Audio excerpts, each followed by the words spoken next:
Magandang hapon po sa inyo po mga followers at ikakasa na po natin itong mga solar light na akin po in order para may liwanag na po mamayang gabi po, no. Tara, samahan niyo po ako. Marami pong salamat sa nag-sponsor po. Di bale, 8 solar light po ang ating ikakabit po dito sa village, karagdagan po na ilaw para sa gabi po ay may liwanag po, no.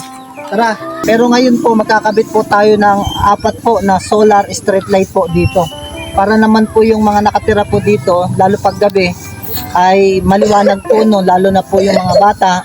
Siyempre mahirap na, baka may ahas, matuklaw po yung mga bata, no.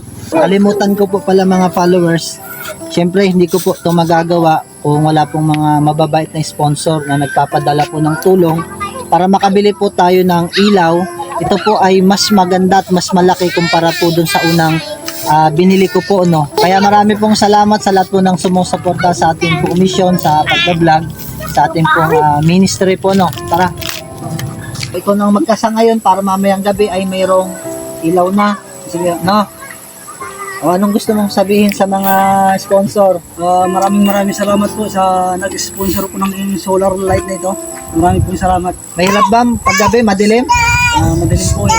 Madilim. Malaking tulong po ito sa amin. Maraming pong salamat. Sige, punta na ako dun, ha. Sige, idol. Ito po natin ilalagay yung pangalawang street light po, no.